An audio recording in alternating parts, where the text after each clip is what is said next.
One of the main features in Pokemon games is battling other Pokemon.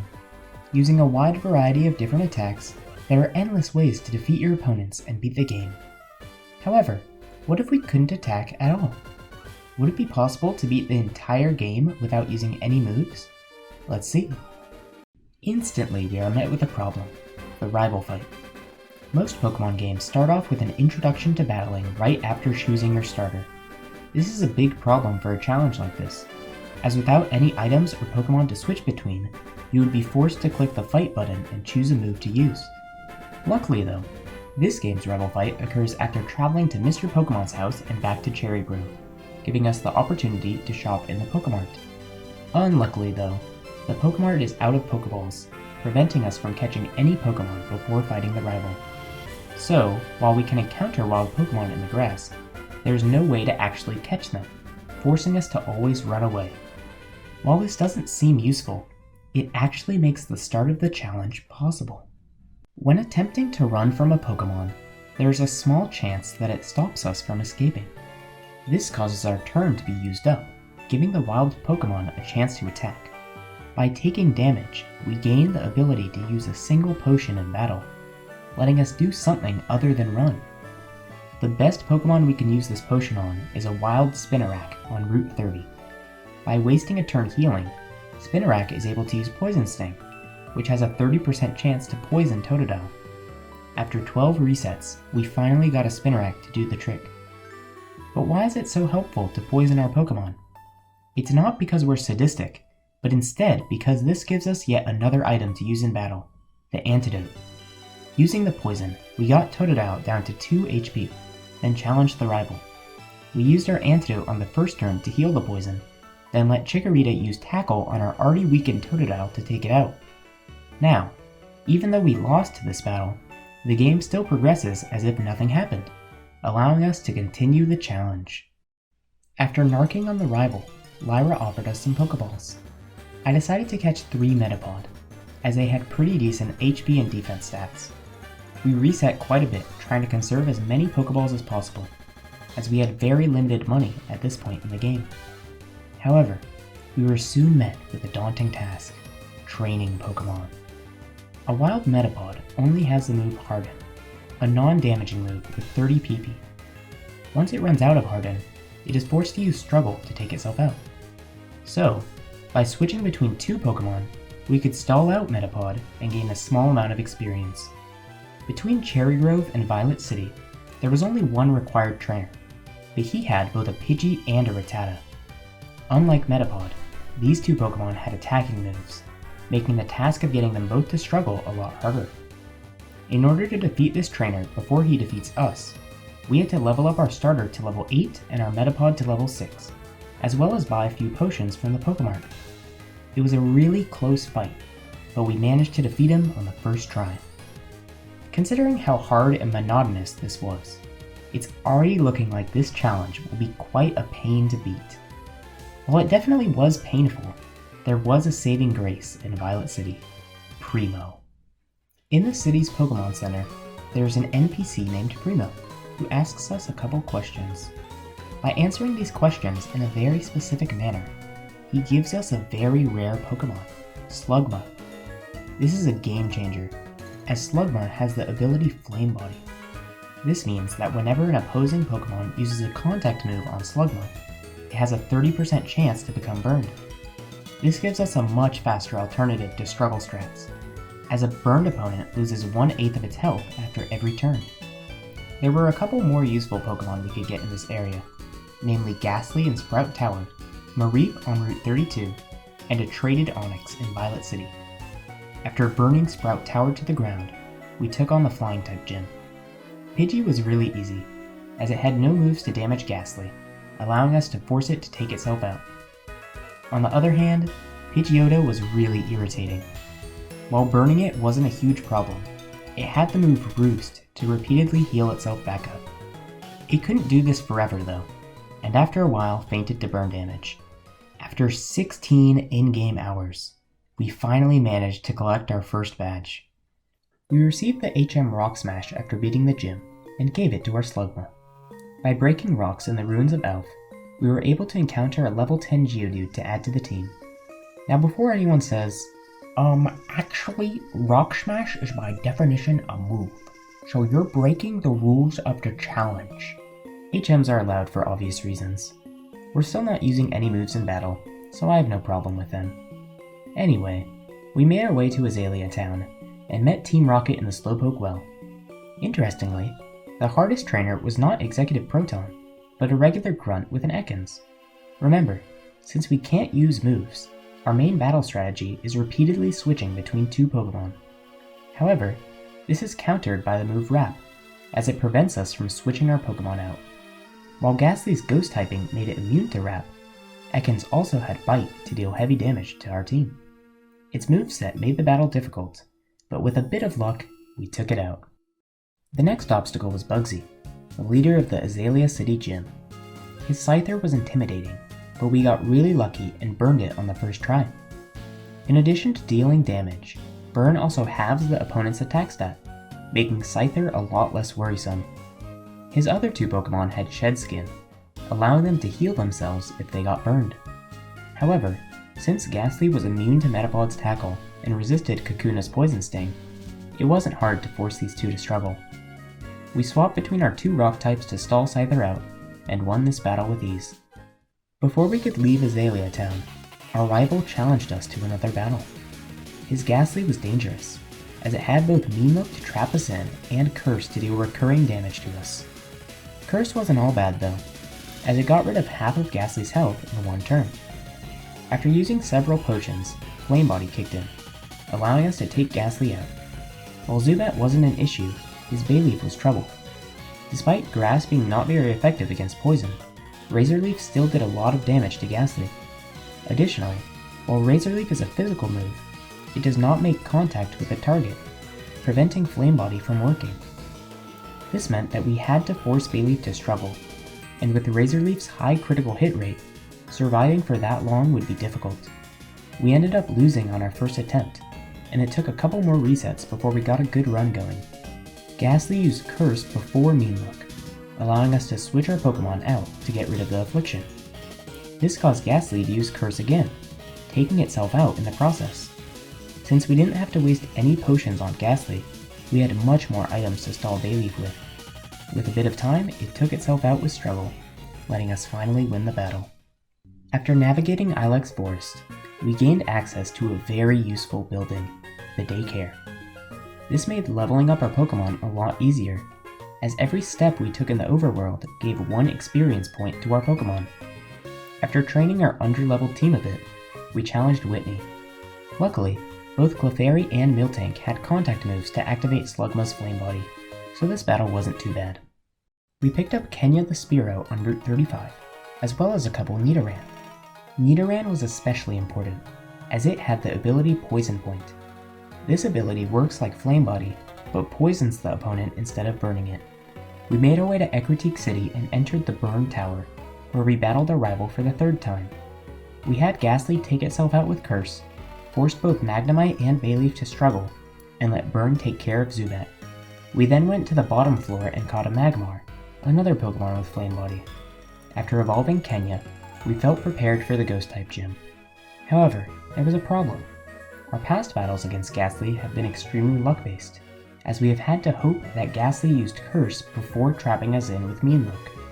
We've managed to get through these fights, but these have only been against one Ghastly at a time. In the Ghost-type gym, we can't skip any of the trainer fights, and all but one of them use the Mean Look Curse strategy. We desperately needed to find a way around this, and luckily the answer was in the National Park. Every Tuesday, Thursday, and Saturday, the bug catching contest takes place in the park. However, our goal was not to get first placed, but actually last. The consolation prize for the contest is a shed shell, an item that lets the holder switch out no matter what. This isn't a great item in general, but it makes the Ghost-type gym 1,000 times easier. Since we can now ignore the negative effects of Mean Look, we can bait Ghastly into using Curse several times per battle, forcing it to take itself out. We only had to switch between 2 Pokemon, so only 2 shed shells were necessary, but I collected 6 to be on the safe side. With shed shells on all of our Pokemon, the difficult mediums became quite easy, leaving only Morty to defeat. Two of his Pokemon used the Mean Look Curse strategy, so they weren't too unique. His Gengar didn't have Curse, but also didn't have anything to damage Fearow, so forcing it to struggle wasn't too hard. Lastly, he had a Haunter with Hypnosis, Dream Eater, Nightmare, and Curse. In order to deal with this Pokemon, we paralyzed a couple of our Pokemon before the battle.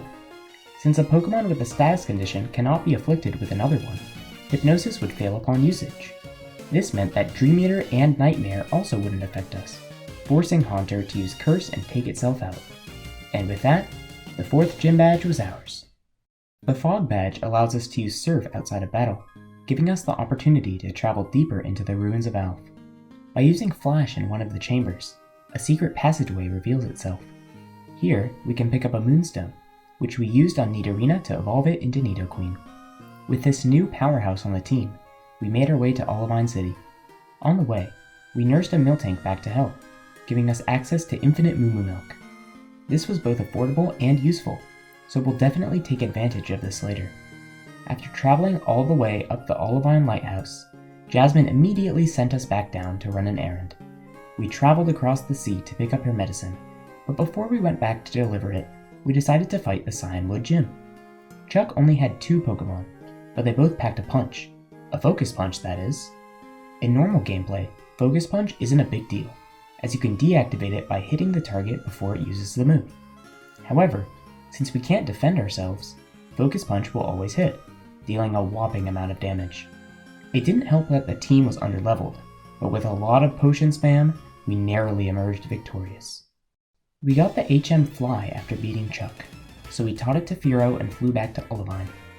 We gave the secret potion to Jasmine, and as thanks she let us battle her. She didn't let us win though, as her Steelix took out both of our Flame Body Pokemon before we got the chance to burn it. I wasted my last revive in the battle with Chuck and forgot to buy more, so this forced me to reset the game and try again. Our second attempt was better, as this time Irontail activated Magmar's Flame Body, causing Steelix to slowly faint. Her remaining 2 Pokemon were Magnemite without contact moves, so we swapped between Haunter and Nidoqueen until they both struggled to death. Next up was the Lake of Rage, where we encountered our first and only shiny.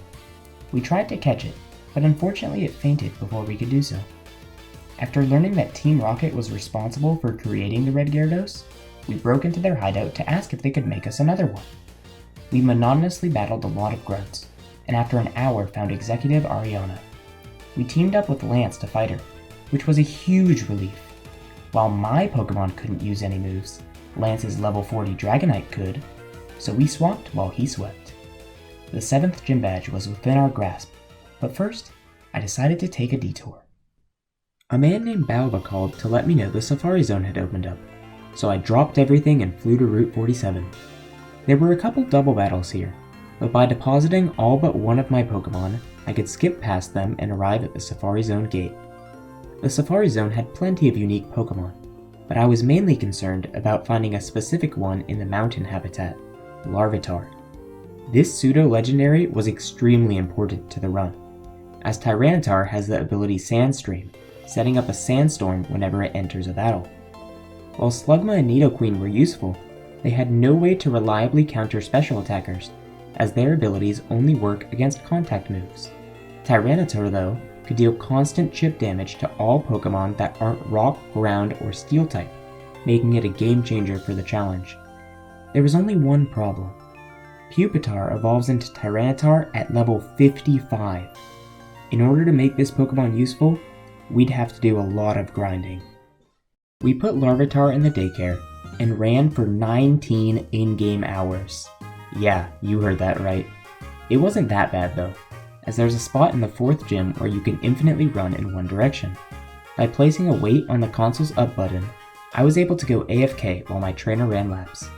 At the end of this marathon, I had a level 53 Larvitar, which I used 2 rare candies on to evolve into Tyranitar. I trained some other Pokemon during this time too, and even got a few key evolutions. With a newly powered up team, I was ready to battle Price. Unfortunately, Tyranitar couldn't really shine in this battle. While Seal and Dugong had no contact moves, they also had Rest. If I chipped away at their health constantly with Sandstorm, this would make the battle much longer, as they would sleep for 2 turns every time they healed themselves. I ended up using my own Dugong and Macargo to stall them out, and use Nidoqueen to poison Piloswine. 1 badge to go. Before we could battle the next gym, we had to take on Team Rocket in the radio tower. Tyranitar fit really well into the team, as it was able to take out Pokemon quickly while also not damaging Magcargo and Nidoqueen. I found an unexpected nuisance in one of the grunts though. She had 2 Gloom with Mega Drain, allowing them to constantly heal themselves whenever we hit them with Sandstorm. We were able to win eventually, but it got me thinking, what were we going to do about the battle with Ariana? In addition to her Arbok and Murkrow, she had a level 32 Vileplume with Mega Drain. This would be more annoying to fight than the 2 Gloom, so I decided to look for a counter, and sure enough, I found one on Route 40, the Tentacool line. These Pokemon had the ability Liquid Ooze, making it so energy draining moves would hurt the user instead of healing them. With a new strategy under our belt, we started the battle. Arbok quickly fainted from burn damage, allowing Vileplume to be sent out. Liquid Ooze worked pretty well against it, but both Tentacool and Tentacruel fainted in the process. Surprisingly, Murkrow nearly swept the rest of the team with Nightshade, but Sandstorm was able to take it out in the end. The last battle here was against Archer, but he stood no chance after we poisoned his dogs. The director rewarded us with a Rainbow Wing, allowing us to finally progress to Blackthorne City. Claire specializes in Dragon types, so all the gym trainers had Pokemon from the Dratini and Horsey lines. Consequently, all of their Pokemon had water moves, which my 3 MVPs were all weak to. I knew that I needed a strong water-resistant Pokemon, but I really didn't want to spend any more hours in the daycare. Instead, I opted to catch a high-leveled wild Pokemon, and what better place to do that than Route 43? While surfing in this pond, there's a small chance to encounter a level 50 Magikarp, which with 1 rare candy becomes the powerful Gyarados. Not only will Gyarados' typing help with the team's water weakness, but it also has a pretty good ability, Intimidate. With this, Gyarados can lower the foe's attack every time it enters the battle, making stalling physical attackers a lot easier. Back to the gym. Another inconvenient thing about it was that all of the Dratini had Shed Skin, allowing them to heal off our status afflictions. Nevertheless, with enough sandstorms, we eventually made it to Claire. She led with her own Gyarados, which surprisingly didn't have a water-type move, making it simple to beat. Next up was Kingdra. Unfortunately, it didn't have any physical moves, so we had to use Sandstorm to beat it. She saved both of her Dragonair for last, which like Dratini had Shed Skin. These two were a bit tedious, but after a while went down to Sandstorm as well. And with that, we finally had all 8 gym Wait, hold on, give me a second. And with that, we finally had all 8 gym badges. Before we could get to Victory Road, we had to battle the 5 Kimono Girls. With no time to heal between fights, these could have been quite challenging, but we were able to cheese them. We swapped between Tyranitar and Nidoqueen for Umbreon, Tyranitar and Haunter for Espeon, Tyranitar and Magcargo for Flareon, and Haunter and Nidoqueen for Jolteon. Vaporeon was the hardest of the bunch due to our water weakness, but with a couple healing items we were able to defeat it. The Kimono Girls gave us the Clear Bell as a reward, which we used at the top of Bell Tower to summon Ho-Oh. I immediately used the Master Ball to catch it, and added it to the team. Like Gyarados, it would be useful for 2 reasons, high level and ability. Ho-Oh's ability is Pressure, which depletes the foe's power points at 2 times the normal rate. Even though we had several reliable battle strategies at this point, some battles still had to be won by forcing the opponent to struggle.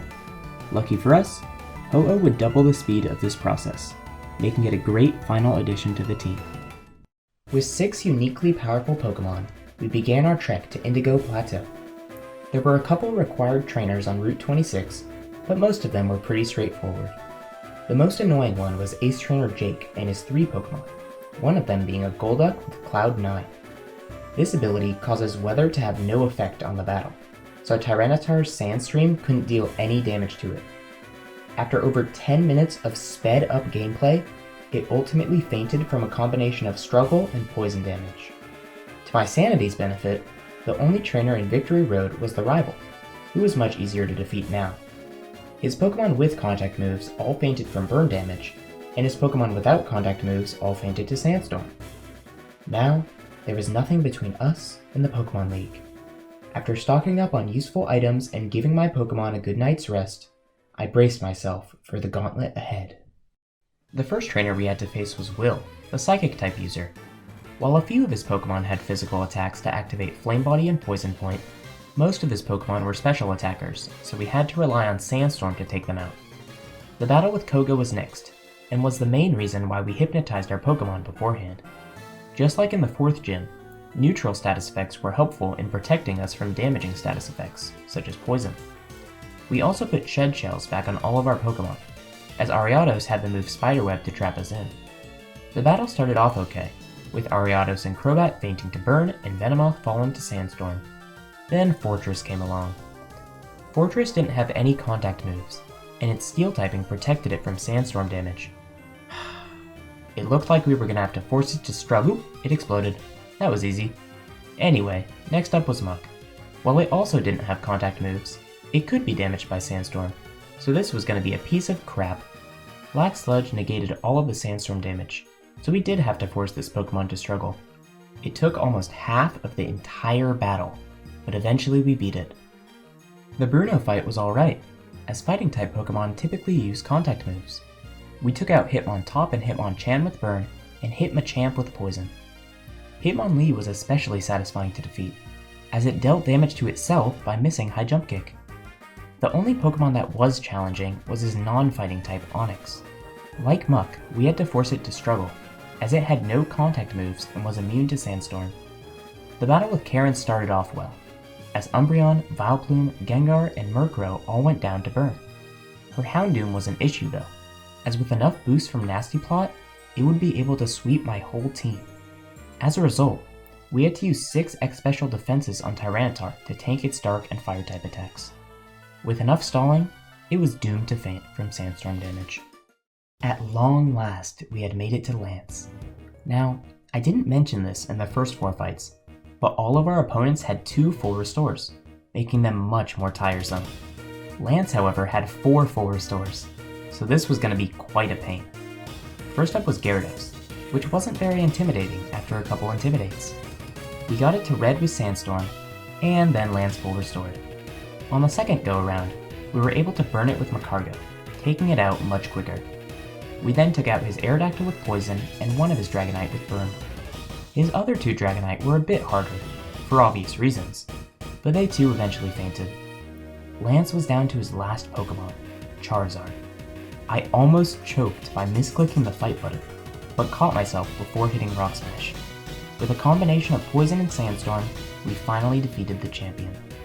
After almost 100 in-game hours, we had officially beaten Pokémon HeartGold without using any moves. But the challenge wasn't over. We still had to fight 8 more gyms. While we had only battled half of the gyms, these next 8 wouldn't take nearly as long as the first 8. After taking the SS Aqua to Vermilion City, we immediately challenged the gym leader there, Lieutenant Surge. His Magneton was tedious, as we had to force it to struggle, but other than that, the gym was effortless.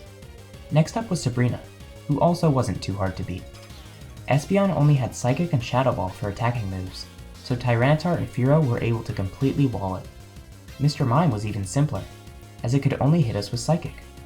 Alakazam was the hardest, as it had Energy Ball and Psychic, but Tyranitar along with Ho-Oh did the trick. After suffering through the trainers on Route 25 for an hour, we got Misty to return to her gym so we could beat her. This was actually pretty tricky, as her Water-type Pokemon were all special attackers. First up was Golduck, which immediately gave me PTSD. Luckily though, this one didn't have Cloud9, so it, along with Lapras, fainted to Sandstorm. We had to force her last 2 Pokemon to struggle, as Quagsire's ground typing and Starmie's Recover protected them from Sandstorm. After Misty was Janine, who was a nice change of pace, as most of her Pokemon fainted easily. The one exception was Weezing, which was even easier. And with that, the 4th Kanto gym badge was ours. The 13th gym leader was Erica, who specialized in Grass-type Pokemon. This meant that most of her team knew Giga Drain, letting them easily combat Sandstorm. As a result, we brought back Tentacool and Tentacruel. With Liquid Ooze to prevent healing, Sandstorm and Burn were able to take out her team.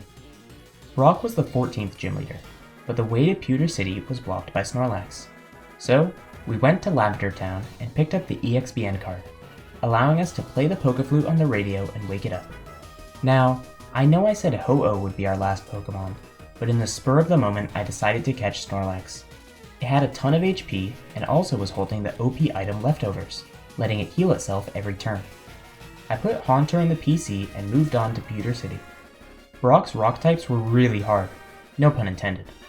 None of them would take sandstorm damage, so we'd have to rely fully on status effects to take these guys out. Graveler's only contact move was Rollout, so we lowered its attack with Gyarados, then burned it with Magcargo. Next up was Rhyhorn. None of its attacks could hit flying types, so we swapped between Gyarados and Ho-Oh to force it to struggle. Onix was easy, as we baited Iron Tail with Tyranitar and swapped into Magcargo to burn it. Kabutops was a little tougher, as Aqua Jet was 4 times super effective, but with a few attack drops it wasn't too bad. Brock saved his best for last, Omastar. It didn't have any contact moves, so we had to tank attacks until it struggled. 2 badges left. The 15th gym had relocated to the Seafoam Islands, so we surfed there to battle Blade. We forced his Magcargo to struggle to death and let Sandstorm take out his other 2 Pokemon. We then returned to Viridian City, where the final gym leader challenged us to a fight. Blue had 4 full restores, as well as a full team of 6 Pokemon, but this fight actually wasn't that bad. We took out Executor, Gyarados, Machamp, and Arcanine with Sandstorm, and his last 2 Pokemon with Burn. While we had all the gym badges, there was still one final trainer to beat. We hiked to Mount Silver, climbed to the peak, and met a man dressed in red. Can't quite remember his name. All of his Pokemon were level 80 or higher, but we had something that he didn't. Heart. Nah, I'm kidding. It's a boatload of healing items. None of his Pokemon were immune to Sandstorm, so with enough turns, he was due to lose. And that's how Pokemon HeartGold can be beaten without using any moves. This challenge was extremely monotonous, but I'm glad I attempted it. It honestly took less time than I thought. If you want to see the full unedited run of this, check out my Twitch channel. And if you don't have several hours to kill, subscribe here. Otherwise, thanks for watching.